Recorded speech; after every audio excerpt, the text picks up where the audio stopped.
Bornite is an important copper ore mineral.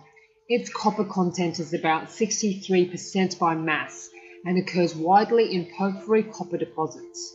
Chalcopyrite and bornite are both typically replaced by chalcocite and covellite in the supergene enrichment zone of copper deposits.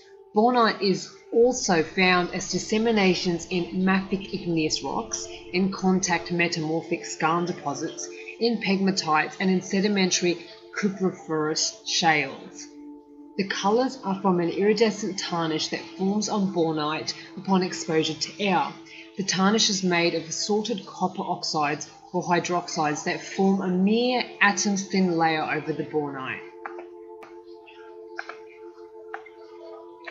The main ore mineral of copper in Australia and worldwide is chalcopyrite, bornite, covellite and chalcocite.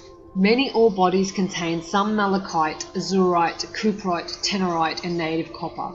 Copper is widely distributed in Australian rocks of Precambrian and Paleozoic age, more than 250 million years old. Most copper is mined or extracted as copper sulfides from large open pit mines in porphyry copper deposits, but it is also found within many other types of deposits, including iron oxide copper gold ore bodies and sediment-hosted copper deposits. Australia is one of the world's top copper producers, with substantial resources located in all states and the Northern Territory.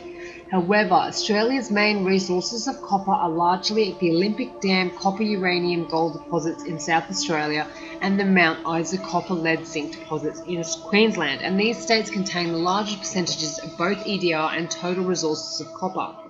Other significant copper-producing operations are at Prominent Hill in South Australia, North Pulse, Katy Ridgeway, Cobar and Triton in New South Wales, Ernest Henry in Queensland, Nifty Boddington, Tefla, Jagrassa and Golden Grove in Western Australia, and Mount Lyell in Tasmania.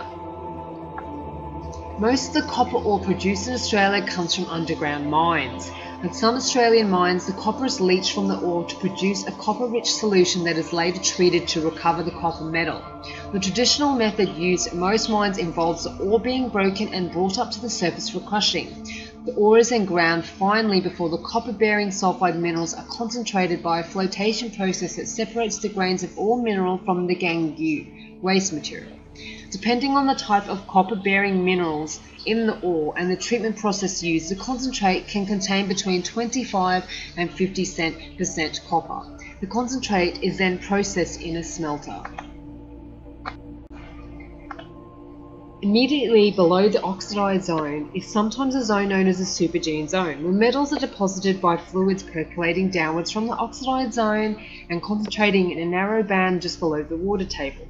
The supergene zone is the richest part of an ore deposit, but in many instances it is either only very thin or not developed at all. The most common minerals found in supergene zones are copper, chalcocite, bornite, lead, supergene, galena, nickel, violarite, silver, acanthite, native silver, zinc, supergene, sphalerite, and wurtzite.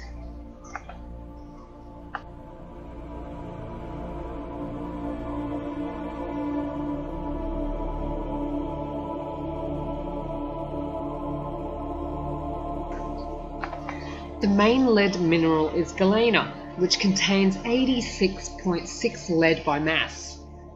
Lead deposits form from hot, aqueous or hydrothermal fluids generated within the earth.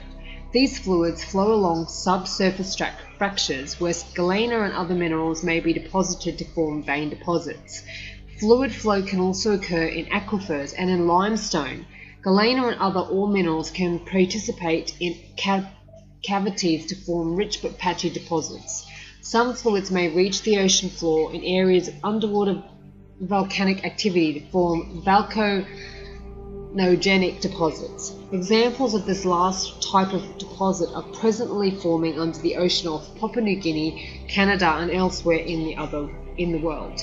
Other fluids may escape to the surface into shallow seas, and under suitable conditions lead, zinc, silver deposits may form.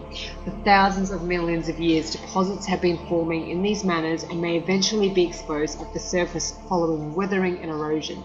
Some are completely eroded away and may be recycled by natural processes into the earth. Partially eroded deposits exposed at the surface were relatively easily discovered. Examples include Broken Hill in 1883 and Mount Isa in 1923. These deposits form the basis of Australia's lead, zinc, silver mining industry.